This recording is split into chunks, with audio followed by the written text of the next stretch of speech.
spot where Marty McFly fell down the hill. He falls down right here, and this is where Seamus yells, Maggie! Get some water, we got a hard man here! There's the same view.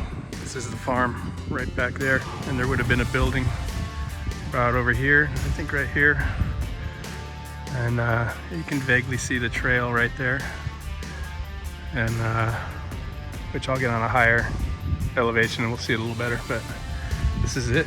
You can see this hill here. You can see these little bushes over here on this side. All right, so the fence would have been built right here and then up this way. And when he fell from right here all the way down to the fence right here.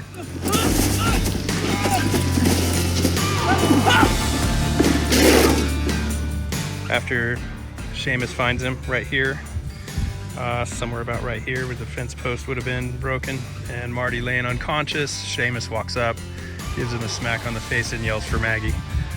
That's when you see the farm in the background right there. So you'll know you found the right spot. You find these rocks right here. The fence would have been set back here a little bit, but find that rock. Fence would have been somewhere about here, probably right here. I'm not sure. This bush was pretty small during the filming, or if it was even there. This whole area is burned. You can see all this though for sure. That tree's in the background, that hill. And I'm like looking for any little traces of that wood fence, but it's likely long gone. They cleaned it up. It probably wasn't even buried that deep, and they just pulled it up and took off. Now you see there is no trail back here. I had to take game trails like off the path. All right, so if you watch, well, let's get up here a little bit. Marty falls down from right here. Lands right about here on the fence, hits his head. They cut to over here. Seamus looks down and slaps his face to wake him up, then yells for Maggie to bring him some water. And they show the farm in the background back there. And you see a house over there to the left of the rock. Actually, I'm a little lower than where the camera would be. Would have been more up here. You can look back. Man, it's hard with the sun right now. But if you look back, you can see those two trees are there. That tree was just a little guy. You can see the hill, the path that went up over that hill right there where the brush changes to hillside. So in the movie, there appears to be a barn or a house with a fire going. It's probably the house. And it looks like it's, right here. So if you look in the clips, you'll see that rock, and then the house is somewhere here.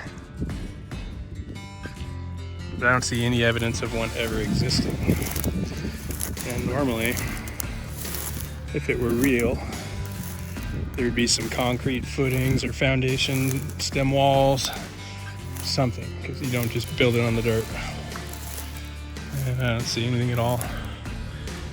Not that it's not here, but I'm wondering if it was just a facade. Would make sense. Now, it took me over an hour to get up here. I had to climb over those mountains over there. Now, they wouldn't have done that in the filming. Right over on this side, so up there is where he fell, and the fence is. Right through there, there's a road. They would have drove all their equipment up that road, got out right there, and just walked that little short distance to there. So it was easy for them. For me, I gotta go back down 1,200 feet. Oh, and up that first. So I'm gonna start heading back that way. And dang, I don't even remember where the trail was. Somewhere over there. All right, so from the road, which wasn't even, it was more like 20 seconds. right up there. Just the grassy part you see in the background. So fence was kind of right up there. All right, now I'm coming down into Oak Park, Agora. It probably shouldn't take me too long, maybe another half hour to go down. It's pretty quick. Up takes 45 minutes, something like that, just to get to the top of where I'm at. But it should be a lot quicker going down. That's it. That's the trip to the McFly farm, 1885.